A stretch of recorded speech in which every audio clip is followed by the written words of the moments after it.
இந்த நாள் கால வேளையில் நம்முடைய தியானத்துக்கு ஆதாரமாக யாக்கோபு நிருபம் 5ஆம் அதிகாரம் 14ஆம் வசனத்தை நாம் எடுத்துக்கொள்வோம். யாக்கோபு நிருபம் 5ஆம் அதிகாரம் 14ஆம் வசனம். உங்களில் ஒருவன் வியாதிப்பட்டால் அவன் சபையின் மூப்பரை வரவழைப்பானாக. அவர்கள் கர்த்தருடைய நாமத்தினாலே அவனுக்கு எண்ணெய் பூசி அவனுக்காக ஜெபம் பண்ண கடவர்கள். அப்பொழுது விசுவாசம் உள்ள ஜெபம் பிணியாளியை ரட்சிக்கும். கர்த்தர் அவனை எழுப்புவார். அவன் பாவம் செய்தவனானால் அது அவனுக்கு மன்னிக்கப்படும். நீங்கள் சொஸ்தமடையும்படிக்கு உங்கள் குற்றங்களை ஒருவருக்கொருவர் அறிக்கையிட்டு ஒருவருக்காக ஒருவர் ஜெபம் பண்ணுங்கள்.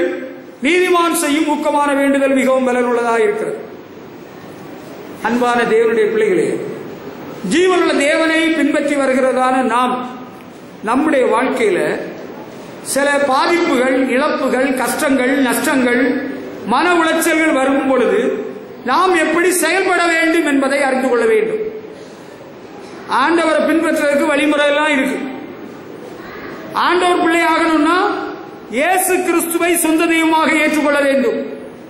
ஆண்டவர் பிள்ளை ஆகணும்னா அவரிடத்தில் நம்ம சிறு வயதிலிருந்து செய்த பாவங்களை எல்லாம் சொல்லி மன்னிப்புக்கிறோம். அவரை சொந்த தெய்வமாக ஏற்று அவரிடத்தில் பாவ மன்னிப்பை பெற்றுக்கொள்ள வேண்டும். அப்படிப்பட்டவங்க தான் ஆண்டவருடைய பிள்ளைகள் ஆகிறார்கள். இனி அவரோடு உடன்படிக்கை பண்ணுகிறது என்றால் அதுதான் ஞானஸ்நானம். அவருடைய ஆவியினால் அவருடைய ஆவியை பெறுகிறதா முத்திரை போடப்படுகிறது. இப்படி ஸ்டேஜஸ், படிகள் இருக்கிறது. கிறிஸ்தவ வாழ்க்கையில விதிமுறைகள் இருக்கிறது, படிகள் இருக்கிறது, வளர்ச்சி இருக்கிறது, நம்ம போய் சேர்ற இடம் இருக்கு. இதுபோல ஆண்டவரை பின்பற்றுகிற நமக்கு உலக வாழ்வில் பல பாதிப்புகள், சிரமங்கள், கஷ்டங்கள், நஷ்டங்கள், பிரச்சனைகள், பேய்க்கோளாறு, நோய்க்கோளாறு, அப்படி பல காரியங்கள் எல்லாம் இருக்குது. நம்ம ஒவ்வொரு சூழ்நிலையிலும் how to respond in times of difficulties or trouble or sickness, நம்ம எப்படி செயல்படணும் என்பதை நமக்கு தெரிஞ்சிருக்கணும். அது எங்களுக்கு தெரியலையே. உங்களில் ஒருவன் வியாதிப்பட்டால் நீங்க உங்கள்கிட்ட சொந்த வாகனம் இருந்தால் உடனே நல்ல தனியார் ஆஸ்பத்திரிக்கு போங்க, நல்ல டாக்டரை பார்த்து மருத்துவ சிகிச்சை பெறுங்க அப்படின்னு பைபிள் எழுதல. நமக்கு பணம் இருந்தாலும் மருத்துவர்கள் அறிமுகம் இருந்தாலும் நம்ம பொதுவாக செய்ய வேண்டியது என்ன என்பதை யாக்கோபு அப்போஸ்தலன் தன்னுடைய நிருபத்தில் குறிப்பிட்டிருக்கிறார். இது வேத சத்தியம். இதை கடைபிடித்து வாழலாம். இதை கடைபிடித்து வாழுகிற மக்கள் பல கோடி மக்கள் உலகத்தில் வாழ்கிறார்கள். எனக்கு பணம் இருக்கு, எனக்கு வசதி இருக்கு, எனக்கு டாக்டர் தெரியும் அப்படின்னு போறவங்களும் இருக்கிறாங்க. அது பாவம்னு நான் சொல்ல வரல.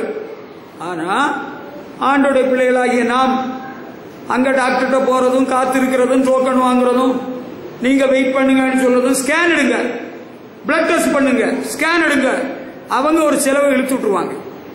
ஒரு வயிற்றுல ஒரு டிசென்ட்ரின்னு சொன்னா ஒரு டாக்டர்கிட்ட போனா அவங்க உட்கார சொல்றாங்க. இங்கே மனுஷன் டிசென்ட்ரியில போயிருக்கிறான், வயிற்ற வலிக்குது, டிசென்ட்ரி ப்ராப்ளம். அங்க உட்கார வச்சு 100 அல்லது 200 ரூபாய் டாக்டரை பார்க்கறதுக்கு ஃபீஸ். அவர் எழுதி கொடுக்கிற மருந்தெல்லாம் சேர்த்தா ஒரு 300, மொத்தத்தில் 500. உண்மையிலேயே 2 மாத்திரையில 2 நேரத்தில் தீர வேண்டிய டிசென்ட்ரிக்கு 500 ரூபாய் செலவாகும். சரியா? ஏன்னா நீங்க டாக்டர் இல்ல, டாக்டருக்கு பிள்ளைகளும் அல்ல, நமக்கு தெரியவும் செய்யாது. ஆனா டாக்டரை போய் பார்த்து தான் நம்ம செய்ய வேண்டியிருக்கு. ஒரு வயிற்று கோளாறுக்கு 500 ரூபாய். இயேசுநாதர் வைத்தியம் சூப்பரா இருக்கு. அது இப்படிப்பட்ட செலவும் இல்லை, காத்து கிடப்பும் இல்லை, மன உளைச்சலும் இல்லை, வயிற்று உளைச்சலும் இல்லை, சீக்கிரமா சுகமாயிருது இயேசுநாதருடைய கிருபையினால. யாருக்காக உடம்பு சரியில்லைன்னா இங்க யாக்கோபு அப்போஸ்தலன் எழுதினதை நான் அப்படியே விசுவாசிக்கிறேன். அது கடைபிடிக்கிறது நல்லது. உங்களுக்கு அந்த அளவுக்கு விசுவாசம் இருந்தா கடைபிடியுங்கள், ஆண்டவர் உதவி செய்வார். நான் ஒரு பரிசுத்தவானிடத்தில் கேட்டேன், ஐயா ஒரு ஆளுக்கு உடம்பு சரியில்லை, ஜெபம் பண்ணி சுகம் பெறலைன்னா அதுக்கு பிறகு என்ன செய்கிறது? அவன் தெய்வீக சுகத்துக்கு தகுதியுடையவனா இருந்தால் அற்புத சுகம் கிடைக்கும். ஒருவேளை அதுக்கு தகுதியுடையவனா இல்லாவிட்டால் அவனை ஜெபம் பண்ணி ஆஸ்பத்திரிக்கு அனுப்பிடுங்கன்னு அவர் சொன்னார். தேவ மனுஷன், நான் ஒத்துக்கிடுறேன், கரெக்ட் தான். ஜெபம் பண்ணி சுகம் கிடைச்சா நீ பாக்கியவான், பிளஸட் பர்சன். ஜெபம் பண்ணி சுகம் கிடைக்கலன்னா ஜெபம் பண்ணி ஆஸ்பத்திரிக்கு அனுப்பிடுவோம். ஒரு பிரசவத்துக்கு நம்ம நல்லா ஜெபம் பண்றோம், ஆண்டவர் புண்ணியத்தில் சுகமான பிரசவம் கிடைச்சா நீ பாக்கியவதி, சந்தோஷம். உனக்கும் சந்தோஷம், பெற்றோருக்கும் சந்தோஷம், எனக்கும் சந்தோஷம். ஆண்டவர் இறங்கினார். இல்ல வேற வழியில ஆபரேஷன்னா பண்ணிக்க. அதுக்காக நான் ஜெபம் பண்ணி எனக்கு சுக பிரசவம் கிடைக்கல, எனக்கு ஆபரேஷன் எல்லாம் ஒத்துக்கிடாது, நான் செத்தாலும் சாகிறேன், தட் இஸ் ஃபூலிஷ்னஸ். அது செய்யக்கூடாது. அப்படி மதீனமாக நம்ம இருக்கக்கூடாது. ஜெபம் பண்ணி ஆண்டவர் சுகமான விடுதலை தந்தால் சந்தோஷம். கடந்த மாதத்திலே நினைக்கிறேன் ஒரு விசுவாசி வந்து சொன்னாப்புல, என் மருமகளுக்கு பிரசவ காலம் நெருங்கி விட்டது, தண்ணி இல்லைன்னு சொல்றாங்க, நீங்க ஜெபம் பண்ணிக்கிடுங்க. நான் ஜெபம் பண்ணிக்கிட்டேன், நான் ஜெபம் பண்ணினேன். ஆனால் சுகப்பிரசவம் ஆகவில்லை, ஆபரேஷன்ல தான் முடிஞ்சது. அதுக்காக வருத்தப்பட ஒண்ணும் வேண்டாம். பாவிகளுக்கு எல்லாம் சிசரியன், பரிசுத்தவான்களுக்கு எல்லாம் சுகப்பிரசவம் அப்படியெல்லாம் பைபிள்ல இல்ல. நம்ம ஜெபம் பண்றவர்கள் ஆண்டவர் இரக்கம் காட்டி சுகமான பிரசவத்தை கொடுக்கிறார், ஆசீர்வதிக்கிறார். ஹல்லேலூயா. இங்க ஒரு ஃபார்முலா இருக்குது. அது உங்களுக்கானாலும் சரி எங்களுக்கானாலும் சரி, நம்மள யாராவது ஒருவர் சுகமீனமா இருந்தால், வியாதிப்பட்டிருந்தால், அந்த மூப்பர்களை வரவழைத்து எண்ணெய் பூசி ஜெபம் பண்ண கடவன் அப்படின்னு யாக்கோபு அப்போஸ்தலன் சொல்றார். எண்ணெய் பூசி ஜெபம் பண்ண வேண்டும் என்பது வேதத்தில் எழுதப்பட்டிருக்கு. அது நம்ம கடைபிடிக்கலாமா? கடைபிடிக்கலாம். ஆமா, எங்க அம்மாவுக்கு பல நீண்ட ஆண்டுகளுக்கு முன்பு அவங்களுக்கு காலு ஊன முடியாம முழங்காலுக்குள்ள பயங்கர வலி, காலு வைக்க முடியலையா, வாத நோய் என்று சொல்லிட்டாங்களாம். வாத நோய். எங்க அம்மாவும் டீச்சர், அப்பாவும் டீச்சர். எங்க அம்மா லீவ் போட்டுட்டாங்க. அப்ப எங்க பெரிய அக்கா SSLC படிச்சுட்டு இருக்கிற காலம் அது, பல நீண்ட ஆண்டுகளுக்கு முன்புள்ள கதை. அப்ப என்ன நடக்கிறது என்று கேட்டால், எங்க அம்மா படுக்கையிலிருந்து எழும்பி நடக்க முடியாது, ரொம்ப வருத்தம். எங்க பாட்டி நல்லா ஜெபம் பண்ணுவாங்க. பிறகு யாரோ சொல்லி கொடுத்தாங்கன்னு சொல்லி எங்க பாட்டி வெள்ளை மண்ணெண்ணெய், ஒயிட் கெரோசின், இப்ப நமக்கு பவுடர் போட்டு ப்ளூவா வருதா, அப்ப வெள்ளை மண்ணெண்ணெய்னா பெட்ரோல் போல இருக்கும், நல்ல ஒயிட்டா இருக்கும், பியூர் ஒயிட். வெள்ளை மண்ணெண்ணெய் போட்டா நல்லா இருக்கும்னு சொல்லி எங்க அப்பா ஸ்கூலுக்கு போன பிறகு எங்க பாட்டி எங்க அம்மாவுக்கு முழங்கால போட்டிருக்கிறாங்க வெள்ளை மண்ணெண்ணெய். சாயங்காலம் எங்க அப்பா வந்து பார்த்தாங்க எப்படி இருக்குன்னு, வலி குறையவே இல்லை அப்படின்னு. ஆஹா, அப்ப எங்க அப்பா நல்ல ஜெபம் பண்ணுவாங்க, உபவாசம் பண்ணி விழித்திருந்தெல்லாம் ஜெபம் பண்றாரு, பெரிய ஒரு ஜெப வீரர். அவங்க என்ன பண்ணாங்க, இதுல குறையல இல்ல, சோப்பும் தண்ணியும் எடுத்துட்டு வந்து நல்ல கழுவி தொடச்சிட்டு ஜெபம் பண்ணி தேங்காய் எண்ணெயை போட்டாங்க. அற்புத சுகத்தை ஆண்டவர் கொடுத்து விட்டார். ஹல்லேலூயா. அதுதான் ரகசியம். நான் 8வது படிச்சுட்டு இருக்கிற வேளையில விடுமுறை காலத்தில் VBSக்கு போயிருந்தேன். அங்க சண்டே ஸ்கூல் சாரு மனாசே தான் எனக்கு பாடம் எடுத்தாரு. அவரு சொல்ல சொல்ல எனக்கு எழுத முடியல, எனக்கு அழுகே வருது. சார் கொஞ்சம் மெதுவா சொல்லுங்க, அவர் இன்னும் மெதுவா சொல்றாரு, எனக்கு எழுத முடியல. பிறகு பார்த்தா எனக்கு இடது கை தூக்க முடியல, எனக்கு கை தூக்க முடியல. பிறகு சட்டையை போட முடியல, சட்டையை கலத்த முடியல. எனக்கு கை வலியை விட சட்டை போட முடியலன்னு ரொம்ப கவலை. நான் சின்ன பிள்ளையிலே சட்டையில தான் எப்போதும் இருப்பேன். எனக்கு அது பெரிய கவலையா போச்சு, சட்டை போட முடியல. பிறகு மலோட ஐயாக்க சபையில இருந்து ஊழியக்காரர்கள் வர தொடங்கினாங்க. 1 2 3 4 5 7 8 9 நீல பாட்டில் எண்ணெய் வச்சிருந்தாங்க. அந்த எண்ணெயை அவங்க போட்டு பார்த்தா ஒன்னும் ஆகல. அவருக்கு உபதலைவர் அடுத்த ஊழியக்காரர் வந்திருந்தார், தபுஸ் பாஸ்டர். அவர் ஒரு பரிசுத்தவான் வந்தார். அவர் ஒரு ஸ்கேலும் நூலும் அளவு எடுத்து சொன்னாரு, இந்த இடது கை 1.5 இன்ச்சு கீழே இறங்கி இருக்கு அப்படின்னு சொன்னார். நீ எங்க விழுந்தியா, யாராவது அடிச்சாங்களான்னு கேட்டார். இல்லைங்க பாஸ்டர், அப்படிதான் இருக்குது, நாங்க எல்லாம் வந்து ஜெபம் பண்ணியாச்சு, நீங்க இனி மலை விலைக்கு வந்துருங்கன்னு சொன்னார். அங்க பல ஆயிரக்கணக்கான மக்கள் கூடுற கூட்டம், எனக்கு ஆஸ்பத்திரி கூட்டமும் ஒத்துக்கிடாது. ஐயோ அங்க போய் என்ன பண்ணுவோம். ஐயோ எங்க அப்பாட்ட சொல்ல, அப்பா எனக்கு இந்த எண்ணெய் போட்டு பிசுனா இருக்கு, பிசு பிசுன்னு இருக்கு, சட்டையும் போட முடியல. இங்க வாணி தண்ணிய வச்சு ஜோரா சோப் போட்டு கழுவி தொடச்சி மெதுவா இந்த பக்கமா சட்டையை போட்டுட்டாங்க. எனக்கு சந்தோஷம் வந்துட்டு. பிறகு என்ன பண்ணாங்க, 3 நாள் காலை பொழுதுல ஒரு இடத்துக்கு தனியாக போய் உபவாசம் பண்ணி ஜெபம் பண்ணாங்க. அற்புதமான சுகம். ஹல்லேலூயா. கை கரெக்டா இருக்கு, நீளமா நீட்டி பார்த்தாலும் கரெக்டா இருக்கு, அப்படி அகலப்படுத்தி பார்த்தாலும் கரெக்டா தான் இருக்கு, வலியே இல்லை. ஹல்லேலூயா. எண்ணெய் பூசி ஜெபம் பண்ணா போதும். அது நாங்களே எண்ணெய் போட்டு ஜெபம் பண்ணோம். நீங்களே எண்ணெய் போட்டு ஜெபம் பண்ணி சுகம் கிடைச்சா எனக்கு பொறாமை இல்லை, போட்டி இல்லை, பிரச்சனை இல்லை. பைபிள்ல இருக்கிறது தான் சொல்றேன். மூப்பர்கள் எண்ணெய் பூசி ஜெபம் பண்ண கடவர்கள். அப்ப சொல்றாரு, விசுவாசம் உள்ள ஜெபம் பிணியாளியை ரட்சிக்கும். விசுவாசம் உள்ள ஜெபம்.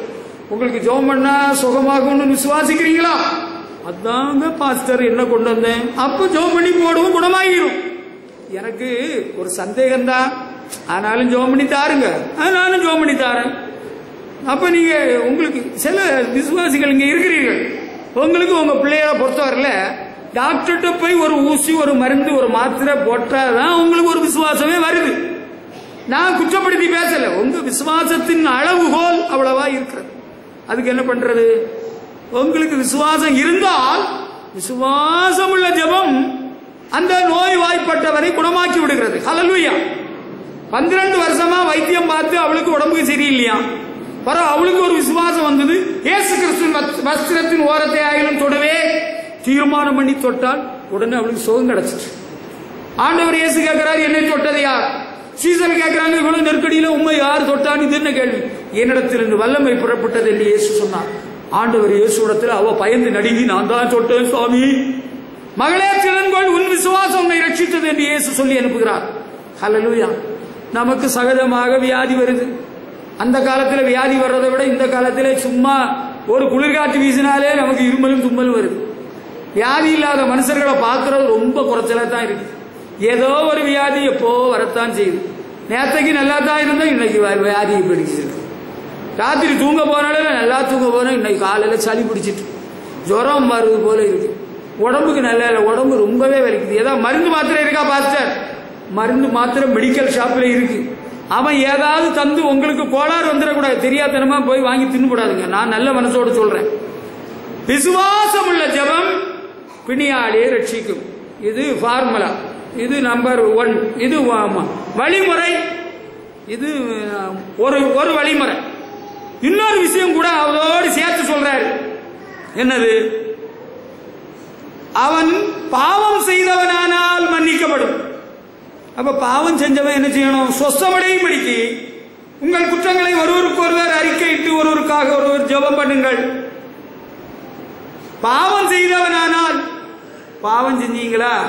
அப்ப நீங்க என்ன செய்யணும்? ஆண்டவர்கிட்ட மன்னிப்பு கேட்கணும். ஒருவருக்கு ஒருவர் பாவம் செஞ்சீங்கன்னா அந்த ஆள்கிட்ட மன்னிப்பு கேட்கணும். நான் உங்களை வாயில வந்தபடி தூஷித்துட்டேன், பேசிட்டேன், நான் உங்கள்கிட்ட காரணம் இல்லாம சண்டை போட்டேன், அப்படி செய்த தவற சொல்லிடணும். ஒருவருக்கு ஒருவர் அறிக்கை செய்ய வேண்டும். அப்ப வியாதி மாறிடும். நீங்க வச்சிருந்த பொருளை நான் ஆசைப்பட்டு ஊறுகாய் பாட்டில் திறந்து நான் 2 ஊறுகாய் தின்னு போட்டேன், அதை சொல்லிடுங்க. சொல்லி நான் இனிமேல் அப்படி செய்ய மாட்டேன், உங்க வீட்டில் இருக்க மாட்டேன், மன்னிச்சுடுங்கன்னு சொன்னா அந்த வியாதி மாறிடும். அது உண்மை. சில காரியங்கள் ஒருவருக்கு ஒருவர் நம்ம சொல்லி மன்னிப்பு கேட்கணும். நம்ம சில பாவம் ஆண்டவருக்கு விரோதமா செஞ்சிருப்போம். நான் பியூசி படிக்கிற வேளையில நாகர்கோயில்ல பாஸ்டர் ஏசாஸ் வீட்டில் தங்கி இருந்து படிக்கிற வேளையில காலையில 10:30 மணிக்கு ஆராதனை முடிஞ்சிடும். அதுக்கு பிறகு நிறைய பையங்கள், விசுவாசிகள் பிள்ளைகள் ஃபுட்பால் கொண்டு வந்து நாங்க அங்க விளையாடுவோம். எங்க பெற்றோர் சிறு பிள்ளையில இருந்தே சனிக்கிழமை 12 மணியிலிருந்து ஓய்வு நாள், 6 மணியிலிருந்து யூதர்களுடைய ஓய்வு நாள். எங்க பெற்றோருடைய ஓய்வு நாள் சனிக்கிழமை 12 மணிக்கு ஆரம்பிச்சிடும். ஆரம்பிச்சு ஞாயிற்றுக்கிழமை 6 மணி வரை, ஞாயிற்றுக்கிழமை 12 இல்ல 6 மணி வரை. அப்படி ஒரு வேதாந்தம் கடைபிடிச்சாங்க. இதெல்லாம் எனக்கு தெரிந்திருந்தும் பாஸ்டர் வீட்டுக்குள்ள இருக்கிறார், அவர் தடை பண்ணவில்லை. சபை விசுவாசிகள் பையங்க வந்திருக்கிறோம். எனக்கு ஃபுட்பால்னா ரொம்ப பிடிக்கும். ஃபுட்பாலும் பேட்மிண்டனும் தான் நான் விளையாடுன விளையாட்டு எனக்கு ரொம்ப பிடிக்கும். கபடி கொஞ்சம் பிடிக்காது, ஏன்னா பிடிச்சி இழுத்து போடுவானுங்க.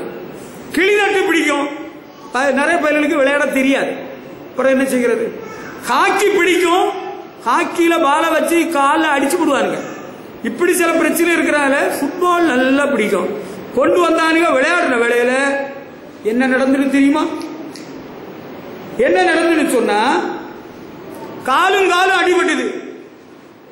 காலும் அடிபட்டதுனால எனக்கு காலு பெருவரல் வீங்கிட்டு பயங்கர வீக்கம் கண்டது, காலு வலி வந்து விட்டது.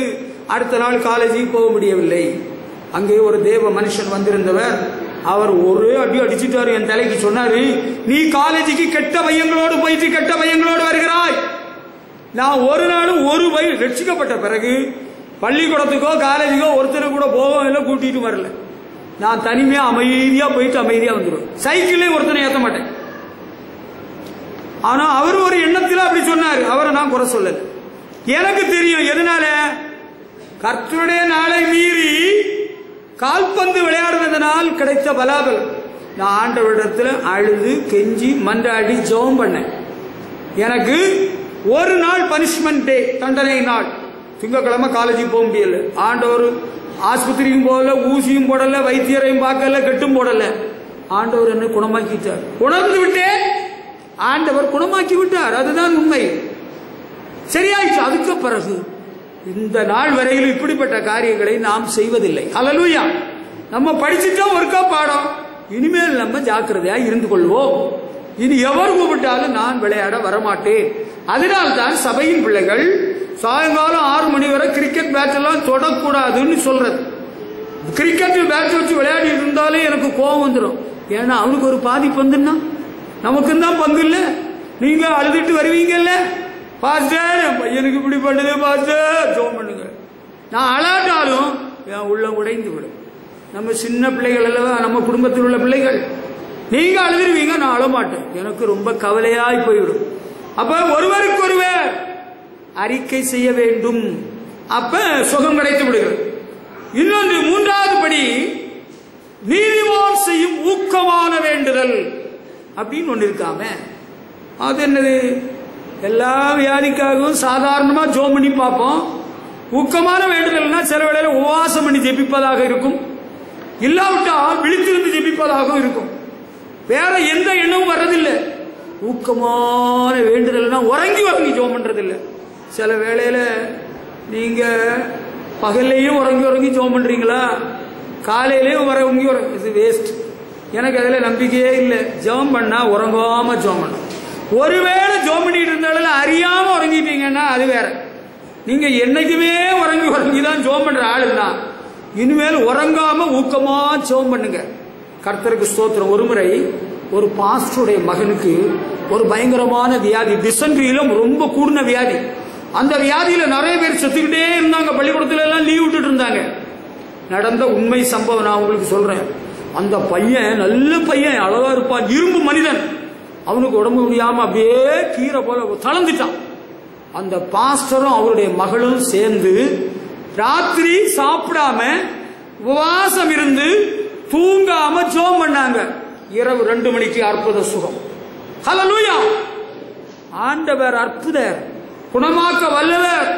நம்ம ஊக்கமா ஜெபம் பண்ணணும். கர்த்தருக்கு ஸ்தோத்திரம். கர்த்தருக்கு மகிமை செலுத்துவோம். ஹல்லேலூயா. கடமைக்காக ஜெபம் பண்ணா கதைக்காகாது. உங்க குடும்பத்தில் பிள்ளைகளுக்கோ, உங்க புருஷனுக்கோ, உங்க மனைவிக்கோ உடம்புக்கு சரியில்லையா, நீங்க என்ன செய்யணும்? மீதி வேலையெல்லாம் ஒதுக்கி வச்சுட்டு ஊக்கமாக ஜெபிக்க வேண்டும். வேற எந்த வேலையும் பார்க்க கூடாது. டிவியில நியூஸ் எல்லாம் பார்க்க கூடாது. சினிமா எல்லாம் பார்க்க கூடாது. சினிமா எல்லாம் பார்த்தா அதுக்கு நீங்க ஆஸ்பத்திரிக்கு முன்னோடியா போயிருங்க. கொஞ்சம் பணத்தை ரெடி பண்ணி நீங்க போயிட்டு வாருங்களா, அதனால ஒண்ணும் இல்லை. சரி, அங்க ஆஸ்பத்திரி போற பாவம் நான் சொன்னேன்னா சொல்லவே இல்லை, சொல்லவே மாட்டேன். நான் அப்படி ஒரு பிரசங்கம் இதுவரை பண்ணவும் இல்லை, நீ பண்ணவும் மாட்டேன். ஆண்டவருடைய கரை நமக்காக நீட்டப்பட வேண்டுமானால் ஊக்கமான ஜெபம். ஹல்லேலூயா. அது தேவை. அது ஒரு நாளா இருக்கலாம், 2 நாளா இருக்கலாம். அம்மா எனக்கு தெரியும், நினைவு இருக்கிறது. பல ஆண்டுகளுக்கு முன்பு என்னுடைய மாமனார் ஒரு பாஸ்டர். அவருக்கு உடம்பு முடியாம 2 கையும் 2 காலும் விழுந்துச்சு. அவர் சாபனத்தில் ஏஜி சபையில இருந்த தேவ மனுஷன். 2 காலும் 2 கையும் விழுந்துச்சு. பெரிய ஆளு, நீங்க பார்த்திருக்கிறீங்க. பிறகு என்ன பண்றது? எனக்கு போன் பண்ணாங்க, நீங்க வாங்க, உங்க மாமாவுக்கு உடம்பு சரியில்லை, அவங்களுக்கு முடியல. நான் பள்ளிக்கூடத்தில் பொறுப்பாக இருந்த நாட்கள் எங்க அண்ணன்ட்ட சொல்லி நானும் என் மனைவி புறப்பட்டு போனோம். அங்க போன பிறகு நான் எத்தனை நேரம் சாப்பிட்டேன்னு எனக்கு தெரியாது. உண்மையை பேசுறேன். சரியா தூங்கல, கடைக்கு போறதில்ல, news paper, English paper daily வரும், அதை படிக்கல, ரேடியோ நியூஸ் கேட்கல, ஒன்னும் மனசுல ஓடல. பெரிய பெரிய தலைவர்கள் எல்லாரும் வந்து, ஐயா நீங்க செய்ய வேண்டிய ஊழியத்தை செஞ்சிட்டீங்க ஐயா அழுதுட்டு போறாங்க. ஊக்கமான ஜெபம். 16 நாள் வேற எங்கும் போகல, யாரோடும் பேசல, எங்க அண்ணன்ட்ட போன் பண்ணல. அங்கேயும் எஸ்டிடி போன் இருந்தது. சரியா, பள்ளிக்கூடத்தில் போன் ஆறதுக்கு முன்னாலே என் மாமனார் வீட்டில் பல ஆண்டுகளுக்கு முன்பே அங்கே இருந்தது. போனே பண்ணல, என்ன நடக்குது பள்ளிக்கூடத்துலன்னு நான் கேட்கல, மறந்து போச்சு. எனக்கு இப்ப சுகம் வேண்டும், சுகம் வேண்டும், ஆண்டவரே சுகப்படுத்தும், சுகப்படுத்தும். அது ஒரு சூரிய தாக்குதலினால் ஏற்பட்ட வியாதி. ஊக்கமான ஜெபத்தில் 16வது நாள் ஆண்டவர் எழுப்பி விட்டார். ஹல்லேலூயா! அற்புத சுகத்தை தேவன் கொடுத்து விட்டார். ஹல்லேலூயா! இப்ப ஊக்கமான ஜெபம்னா புரியுதா? அது இல்லைன்னா எண்ணெய் வாங்கி ஊத்தணும், ஊசிய போடணும், மருந்து தின்னணும், மாத்திரை போடணும், ரொம்ப ஜாலி. அதுல எனக்கு தெரியல, எனக்கு நம்பிக்கை இல்லை. ஆண்டவர் இயேசு குணமாக்குறவர். ஹல்லேலூயா! ஊக்கமான ஜெபம்.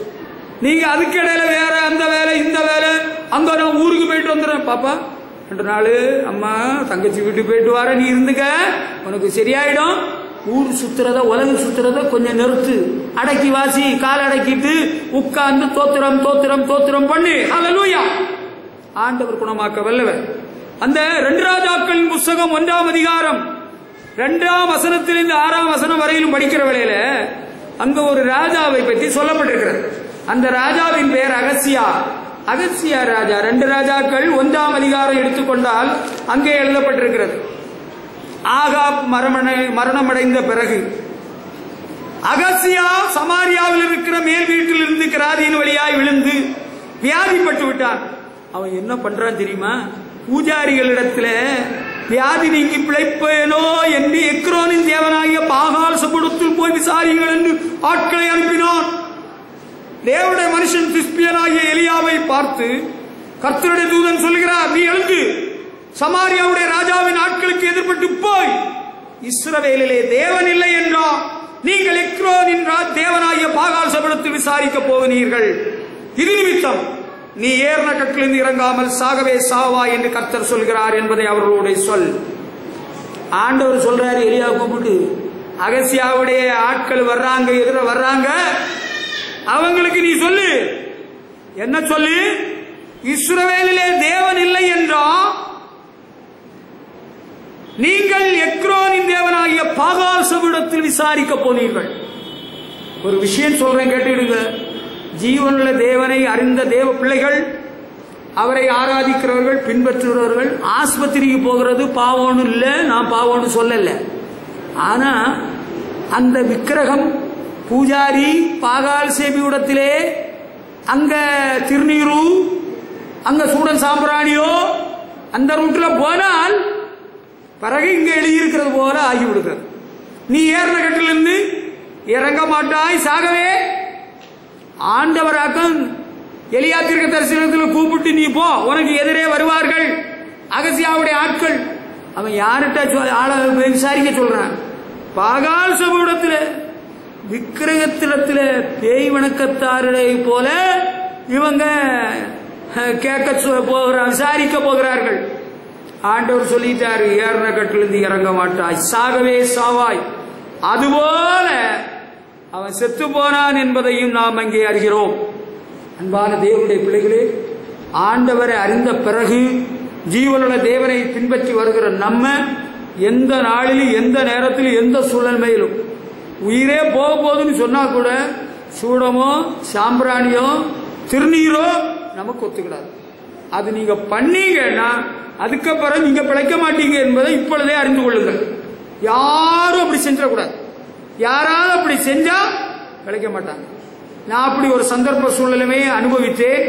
யாரும் எங்க எனக்கு சொல்ல முடியவில்லை. நம்ம ஜெபம் பண்ணி ஆண்டவர் தொட்டார் குணமாக்குகிறார் என்று சொல்ற வேளையில அங்க சூடமும் சாம்பிராணியும் திருநீரும் வந்தானா அவ்வளவுதான், அது பிறகு முடிஞ்சு போயிடும். அந்த ஆள் பிறகு பிழைக்காது. அதனால இது ஒரு எச்சரிப்பு தான். இது நமக்கு ஒரு பாடம். நம்ம ஆண்டவர் பிள்ளைங்க ஆண்டவருடைய உதவியை நாட வேண்டும், அவரிடத்தில் விண்ணப்பம் பண்ண வேண்டும். ஆண்டவரே எனக்கு உதவி செய்யும் என்று கேட்க வேண்டும். ஹல்லேலூயா! அதுதான் நம்ம செய்ய வேண்டியது. அதை விட்டுட்டு அங்க போவோமா, அவர்கிட்ட விடுவோமா? வேளாங்கண்ணிக்கு யாராவது போறவங்க இருந்தானா அவங்கள்ட்ட 50 ரூபா கொடுத்து விடுவோம். ஒருவேளை மாதா இறங்கி நம்ம குணமாக்கிட்டா, பைபிளை முழுதும் படிச்சு பாரு, மாதா இறங்கி யாரையாவது குணமாக்குற உண்டானா எனக்கு சொல்லு. எனக்கு மாதாவிட்டத்திலிருந்து ஒரு சுகம் பெற வேண்டிய பாக்கி இருக்கு.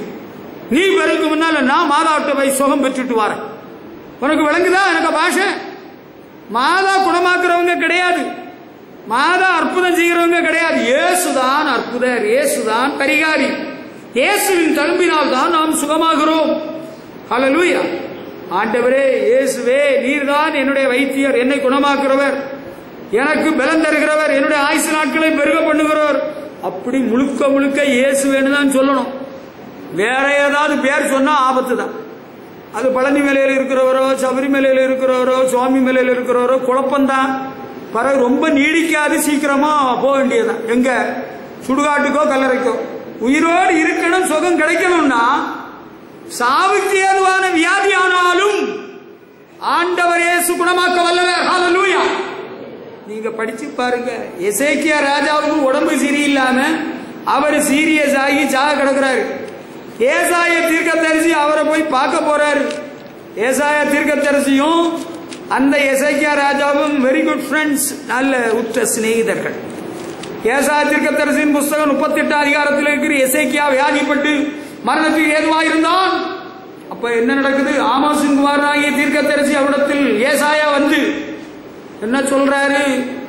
நீர் உமது வீட்டு காரியத்தை ஒழுங்குபடுத்தி நீர் பிழைக்க மாட்டீர், மறித்து போவீர் என்று கர்த்தர் சொல்கிறார். ஐயோ, ஒரு ஊழியக்காரர் இப்படி நேரே சொல்லலாமா? எங்களுக்கு சொல்லப்பட்டிருக்கிற அறிவுரை என்ன தெரியுமா? கவுன்சிலிங் என்ன தெரியுமா? ஒரு வியாதி படித்த ஒரு மனுஷன் செத்து போவான்னு சொன்னா கூட நீங்க நேரடியாக செத்து போவேன்னு சொல்லக்கூடாது. அவங்க பயந்துருவாங்க, குடும்பத்தார் நடுங்கிடுவாங்க. நீங்க கொஞ்சம் மெதுவா சாப்பிட்டா சொல்லணும், வித்தியாசமா சுத்தி வளைச்சு சொல்லணும், டாக்டர்ஸ் போல சொல்லணும், நேரே சொல்லக்கூடாது. அதுதான் எங்களுக்கு படிச்சு கொடுத்த பாடம். ஏசாயா தீர்க்கதரிசி பைபிள் காலேஜ் போகல, ஆனா பெரிய தீர்க்கதரிசி, தெய்வ தரிசனம் பெற்றவர். அவர் ஆண்டவர் சொன்னதை சொல்லிட்டாரு, குடும்ப காரியத்தை ஒழுங்குபடுத்தும், பிழைக்க மாட்டீர்கள். அவ்வளவுதான். ஏசாயா தீர்க்கதரிசி அழுது உருண்டு புரண்டு நான் சாகிறேன் அப்படி ஒன்னும் சொல்லல. சோர்புறமாய் திரும்பி அவர் கண்ணீர் விட்டு அழுகிறார், ஆண்டவரை நோக்கி மன்றாடுகிறார். ஆண்டவர்கிட்ட சொல்றாரு, நான் உனக்கு முன்பாக உண்மையும் மனவுத்துவமாய் நடந்து உமது பார்வைக்கு நலமானதை செய்தேன் என்பதை நினைத்தருளும் என்று விண்ணப்பம் பண்ணி எசேக்கியா மிகவும் அழுதான். He wept bitterly. அவர் ரொம்ப அழுதுட்டான். ஐயோ, ராஜா அழுது விட்டார். ஒரு ராஜா அழுகிறான்னா சாமானியமான விஷயம் இல்லை. தீர்க்கதரிசி தீர்க்கமா சொல்லிட்டார், நீ பிழைக்க மாட்டி, குடும்ப காரியத்தை ஒழுங்குபடுத்தும். இப்ப என்ன செய்ய முடியும் ராஜா? வேற ஏதாவது மருந்து மூலிகை பச்சளை ஏதாவது இருக்கா, கொண்டு வரீங்களா? ஃபைனல் வேர்டு சொல்லியாச்சு, வெர்டிக்ட் சொல்லியாச்சு. என்ன? பிழைக்க மாட்டி, குடும்ப காரியத்தை ஒழுங்குபடுத்தும். இப்ப என்ன பண்றாரு? ஆண்டவரிடத்திலே சொல்கிறார், அழுகிறார், உமக்கு முன்பாக மன உத்த உண்மையுமாய் நடந்து வந்தேன், கர்த்தாவே என்னை கேட்டருளும். கண்ணீர் விடுகிறார், அழுகிறார்.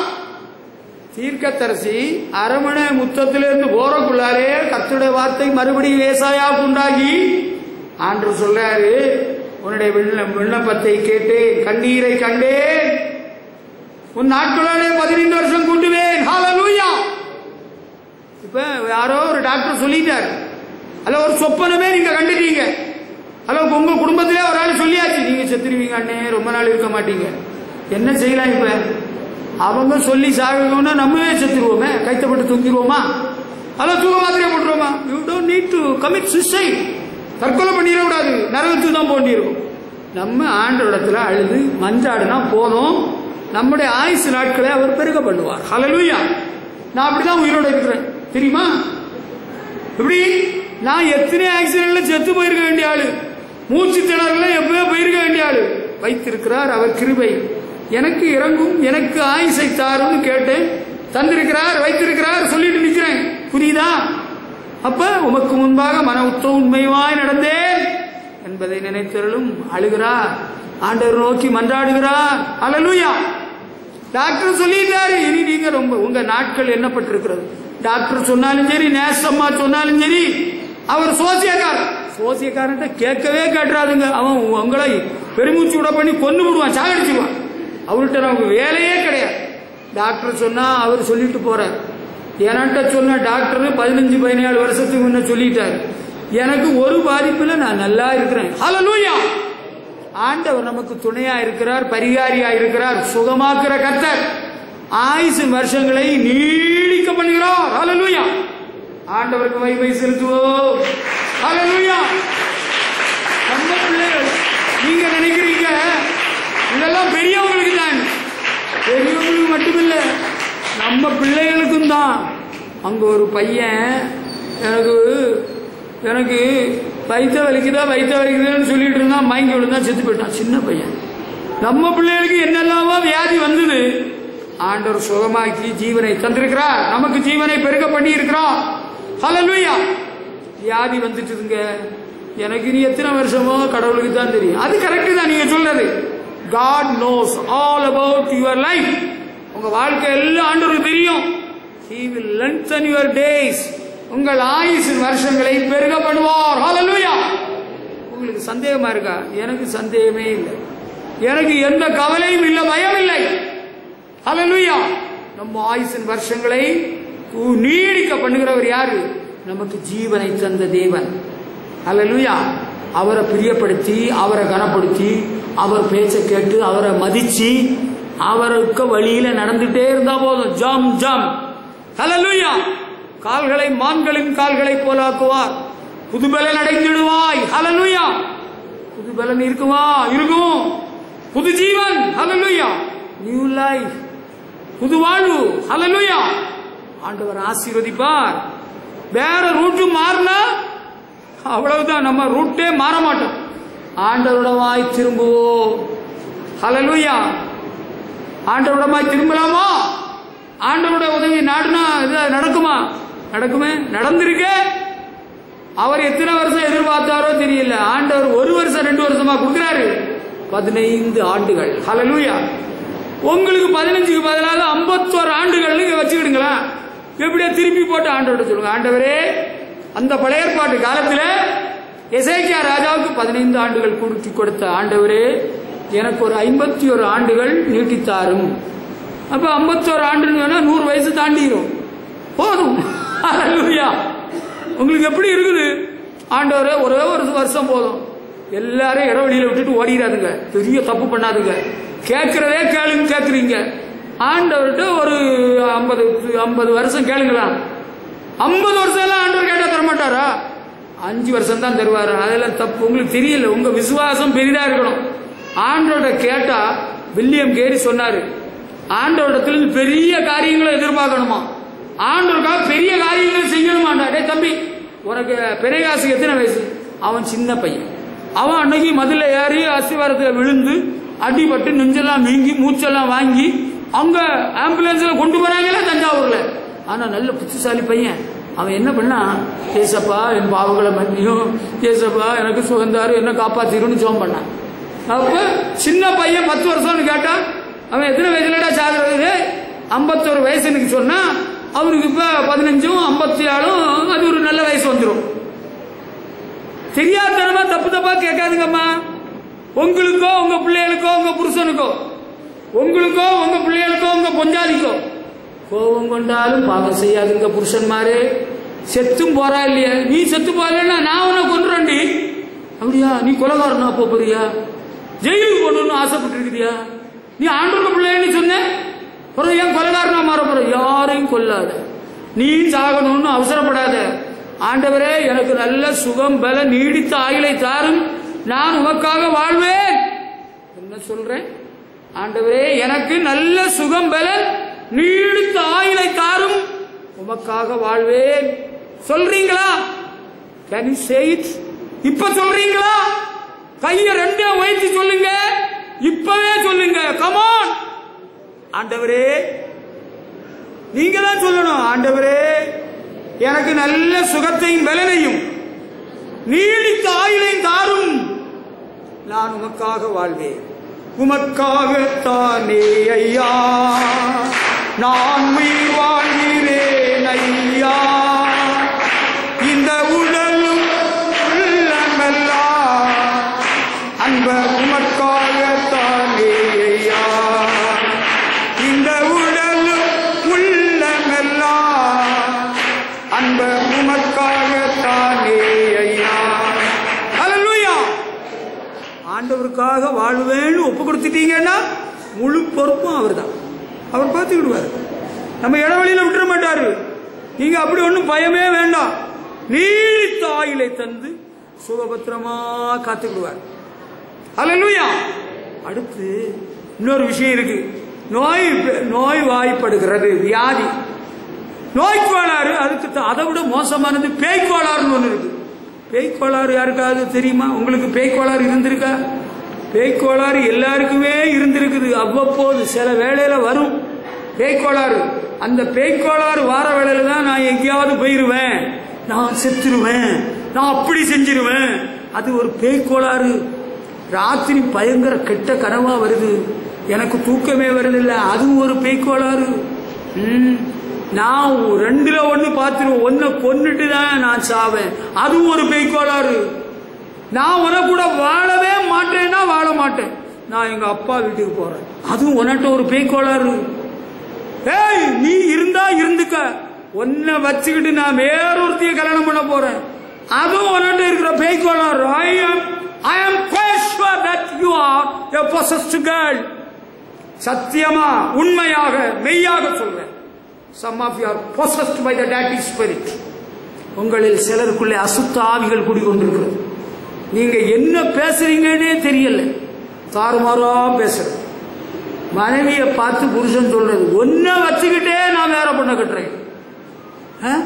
அடுத்து மனைவி புருஷனை பார்த்து சொல்றது, இதா பாரு நான் இருக்கிறேன், உனக்கு பிள்ளையெல்லாம் பெத்தாச்சு, அல்ல பிள்ளைய பெறல, நீ வேணும்னா 1ஓ 2ஓ கட்டிக்க, நானே வேணும்னா உனக்கு பார்த்து ஏற்பாடு பண்றேன். நீ சொல்றியா? கர்த்தராகிய இயேசு கிறிஸ்துவின் சன்னிதானத்திலிருந்து நான் சொல்லுகிற உண்மை என்னவென்றால், உனக்கிட்ட தேவாவி இல்லை, உனக்கிட்ட பிசாசின் ஆவி புகுந்திருக்கிறது. நீ பிசாசு பிடித்தவன், நீ பிசாசு பிடித்தவன். இதுக்கு என்ன பரிகாரம் ஏதாவது இருக்கா? பிசாசு பிடித்தா என்ன செய்யணும்? அதுக்கு துளசி மாலை வேணுமா? அல்லது மாமரத்தில் அது இல்லையே, வேப்ப இலையை கொண்டு வாருங்க, வேப்ப இலையை கொண்டு வாருங்க, நம்ம பிசாச துரத்தலாம். அல்லனா அந்த தெருவில் இருக்கிறாருல பூசாரி, அந்த மாலையெல்லாம் போட்டிருப்பாருல, சடை போட்டிருப்பாரு, அவரை கொண்டு வந்தா அவருக்கு துரத்திடுவார். அவரு ஆச்சு பூச்சி காச்சு பூச்சின்னு கத்துவாரு, அதுல பேய் ஓடும். அவன்கிட்ட இருக்கிற பேயும் சேர்ந்து வந்து இறங்கி, உனக்கு தெரியாததை பற்றி. பேயால துரத்த முடியாது. பேயை துரத்தணும்னா ஆண்டவர் இயேசுவால தான் முடியும். இயேசுவின் நாமம் தான் பிசாசை ஜெயித்த நாமம். பிசாசை துரத்து நாமம் இயேசுவின் நாமம்.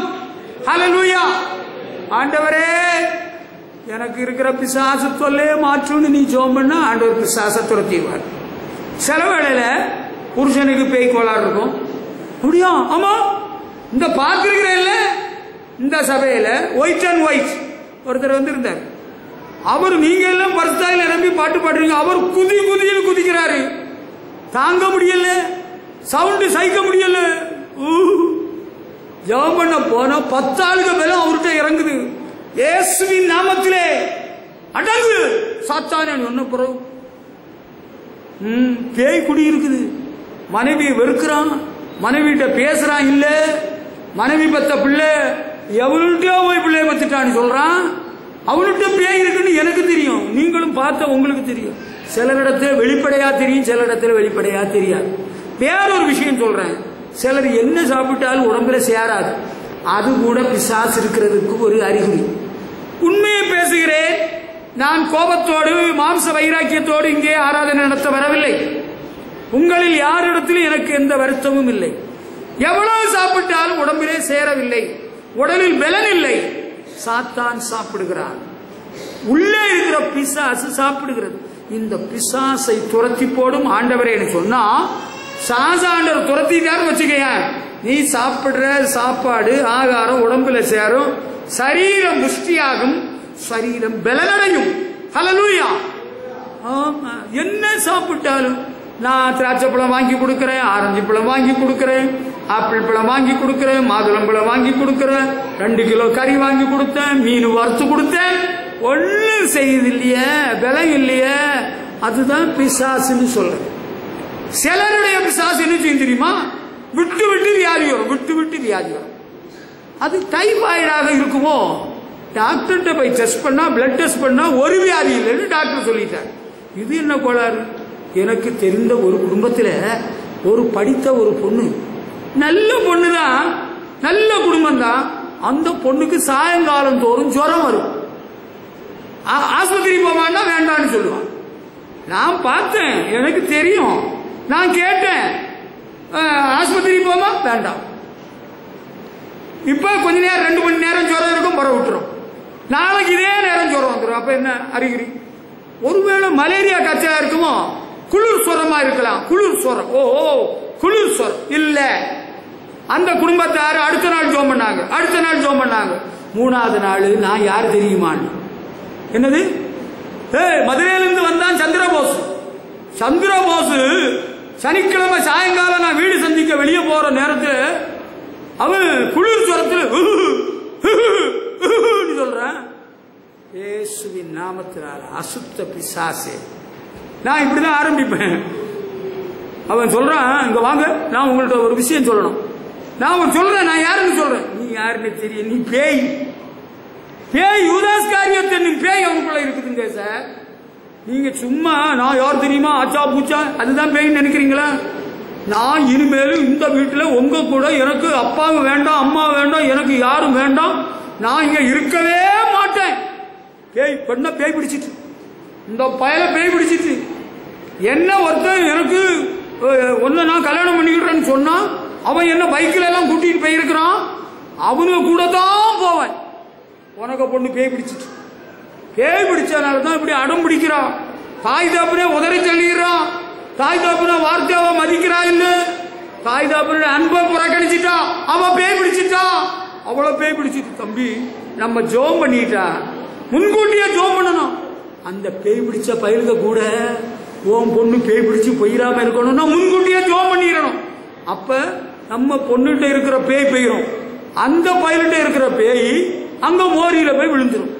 நமக்கு என்ன, பெண்களிடத்துலதான் சீக்கிரமா பேய் பிடிக்குது தெரியுமா உனக்கு? அது பைபிள்ல நான் படிச்சு பார்த்திருக்கிறேன். கிணசிறந்து கடற்கரையில ஒரு வயலுக்கு லேகியம் பேய் பிடிச்சிருக்கு. இங்க அங்க ஒரு பொம்பளை கிரேக்க சிரி சீரோபெனிக்க சிரி இயேசு இடத்துல வந்திருக்கிறா. மார்க்கு சுவிசேஷம் 7ஆம் அதிகாரம் 25ல இருந்து 29 வரை படிச்சு பாரு. அவளுக்கு பேய் கொளாறு அந்த அம்மாக்கு பொண்ணுக்கு. இயேசு இடத்துல வந்து அழுகிறா. ஆண்டவர் சொல்லிட்டாரு, பிள்ளைகளின் அப்பத்தை நாய்க்குட்டிக்கு போட மாட்டேன், நீ போயிட்டே இருந்து சொல்லிட்டார். ஆண்டவர் அவளை மைண்ட் பண்றதாக இல்லை, சேட்டை பண்ணல.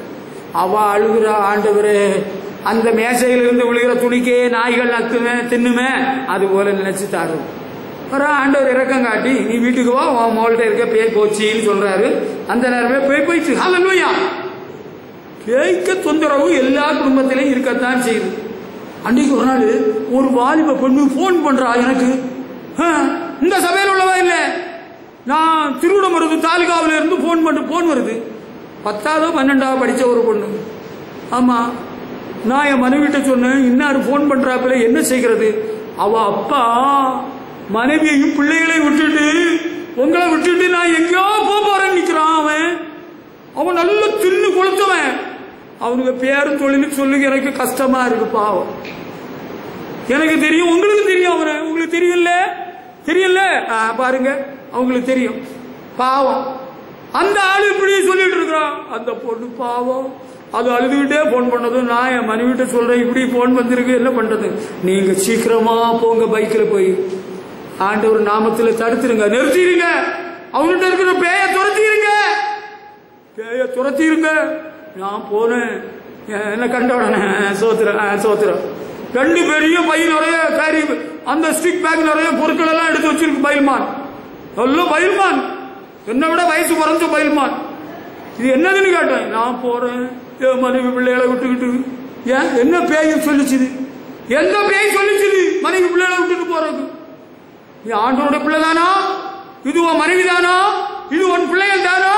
நீ போகக்கூடாது, இது பிசாசு மேல. சோத்திரம் பண்ணிட்டே கர்த்தருடைய வார்த்தை சொன்னேன். சில நிமிடங்களுக்குள் அந்த மனுஷனிடத்திலிருந்து பிசாசுகள் எல்லாம் போய்விட்டது. ஹல்லேலூயா. அந்த மனுஷன் கேரி பேக வச்சுட்டா, சிக் பேக. இப்ப மனைவி பிள்ளைகளோடு இன்னும் வாழ்கிறார். கர்த்தருக்கு மகிமை. ஹல்லேலூயா. பேய்க்க போலாறு உனக்கு வந்துதான், நான் உன்னை எல்லாம் விட்டுட்டு போறேன், இன்னைக்கு ஒன்ன பேய் பிடிச்சிருக்குன்னு அர்த்தம். நீ அப்படித்தான் சில வேளையில, நான் உனக்கு கூட வாழ மாட்டேன், எனக்கு பிள்ளை வேண்டாம், ஒண்ணு வேண்டாம், நான் எங்கேயாவது போய் சாக போறேன். உன்னிட்ட பேய் இருக்கிறது என்பதுதான் உண்மையான விஷயம். கோபப்பட்டு ஒரு பிரயோஜனம் இல்லை. அதுக்காக இப்ப ஜோம் பண்ணிக்கிட்டா போதும். பேயை ஓட்டும் சுவாமி, பேயை ஓட்டும் சுவாமி, பேயை ஓட்டும் சுவாமி வல்ல ரட்சகா. தேவா பேயை ஓட்டும் சுவாமி வல்ல ரட்சகா. இது ஒரு பாடல், புது பாடல். பேய் ஆண்டவரை துரத்திடும் இயேசு கிறிஸ்துவே, பிசாசு கிரியைகளை அழிக்கும்படியாய் வெளிப்பட்ட தேவகுமாரனே, பிசாச துரத்திடுனா துரத்திடுவார். மனைவிட்டு இருக்கிற பிசாச துரத்திடுவாரு, புருஷன் இருக்கிற பிசாச துரத்திடுவாரு, சின்ன பயிர்கள் இருக்கிற பிசாச துரத்திடுவாரு. எங்கேயாவது கொள்ள கொண்டு போயிருது, தண்ணி அடிக்க வச்சிருது, வீடியோ குடிக்க வச்சிருது, ஓட சொல்லுது. இதுதான் பேய். பிசாசுகளை துரத்தவும் நோய்களை குணமாக்கவும் சத்துருவின் சகல வல்லமை மேற்கொள்ளும் அதிகாரத்தை இயேசு கிறிஸ்து அப்போஸ்தலர்களுக்கு கொடுத்திருந்தார். ஹல்லேலூயா. அந்த அதிகாரம் இல்லாட்டா ஊழியமே செய்ய முடியாது. பிசாசை துரத்தும் அதிகாரம் இன்று கிரியை செய்கிறது. ஹல்லேலூயா. ஆராதனை முடிந்ததும் முதல் வேலை பிசாசை துரத்த போகிறேன் இயேசுவின் நாமத்தில். உன்னிடத்தில் இருக்கிற பிசாசுகள் இன்று ஓட போகிறது இயேசுவின் நாமத்தில். ஹல்லேலூயா. அம்மா ஒரு நாள் பிசாசு பிடிச்ச ஒருவன், அவனை ஒரு பையன், ஆலிவு பையன் தம்பி, அவன் அப்பா கூட்டிட்டு வராரு. சீசர் இடத்துல கொண்டு வந்து ஒன்னும் நடக்கல, அவங்களால ஒன்னும் பண்ண முடியல, எங்களால ஒன்னும் பண்ண முடியலன்னு அவங்க உள்ள ஒத்துக்கிட்டாங்க. ஆண்டவர் இயேசு நிற்கிறாரு, அவர்கிட்ட கூட்டிட்டு போனாங்க. அது என்ன பண்ணுதுன்னா தீயிலும் தண்ணீரிலும் விழ பண்ணுகிறது. அது காக்காவலி இல்ல, காக்காவலியும் மாக்காவலியும் என்ன தெரியுமா? Nothing but the attack of devil, that is spirit. நாங்க பஸ்ல போயிட்டு இருக்கிறோம்ல, புதுக்கோட்டை பஸ், ஒரு மனுஷன் எங்களுக்கு முன்னால சீட்ல இருந்தான், கம்பியெல்லாம் பிடிச்சிருக்க நடுக்கிறான். ஒருத்தன் வந்து சாவியை கொடுக்குறான். கம்பியை பிடிச்சவனுக்கு இது சாவி என்ன? எங்களுக்கு பின்னால ஒரு தேவ மனுஷன் இருந்தார், அவரு பின்னால சீட்ல இருந்து வந்தார். தோத்திரம் தோத்திரம் தோத்திரம். எங்களையும் பார்த்தா நீங்க ஊழியக்காரனா தெரியுது, தோத்திரம் பண்ணுவோம், பேய துரத்தியாச்சு, அவனுக்கு சரியாயிடுச்சு. ஹல்லேலூயா. ஆமா, அந்த பையனை தீயிலும் தண்ணீரும் போடுதுமா. சீசர்களால் ஒன்றும் பண்ண முடியல. இயேசு இடத்துல வந்தது அவர் கேட்டாரு, நான் உங்களை விடுவிக்க முடியும்னு விசுவாசிக்கிறியா? அவன் உள்ள சொல்லிட்டான், என்னுடைய அவிசுவாசம் நீங்கும்படி உதவி செய். ஆண்டவர் அவனிடத்திலிருந்து அசுத்த ஆவிய போ சொன்னாரு. அவனை அலக்கழிச்சிட்டு போயிடுச்சுப்பா. அதுதான் அலக்கழித்து விட்டு இன்னைக்கு போயிடும். ஹல்லேலூயா. உன்னை விட்டு அசுத்தாவி இன்றைக்கு போக போறது இயேசுவின் நாமத்தில். ஹல்லேலூயா. Do you believe it? தாய் தகப்பன் விசுவாசிக்கிறீங்களா? ஆண்டவர் இன்றைக்கு செய்வார். I believe that. எனக்கு விசுவாசம் இருக்கிறது. பிறகு அவனை ஆண்டவர் விடுவித்து விட்டார். சாஸ்து போயிட்டு பிறகு சீஷர்கள் மெதுவா ஆண்டவர்கிட்ட தனியா கேட்டாங்க, ஆண்டவரே இந்த பேயை எங்களால ஏன் துரத்த முடியல? அப்ப இயேசு கிறிஸ்து சொன்னார், இந்த ஜாதி பிசாசு ஜெபத்தினாலும் உபவாசத்தினாலும் அல்லாம போகாது. நான் பார்த்திருக்கிறேன்ல, பேய் பிடிச்சவங்கள்ட்ட இருக்கிற பேயெல்லாம் பிரியாணி தின்னா போகாது. எல்லாம் தின்னுட்டு வந்தியடா அப்படின்னு உங்களையே கிண்டல் பண்ண ஆரம்பிச்சிடும். உபவாசம் பண்ணிட்டு போனா போதும், போறேன் நான் போறேன்னு ஓடிக்க போறோம். எரியுதோ பொரியுதோ எல்லாம் ஓடிடும். இப்பவும் சில பேய் கோளாறு வருது.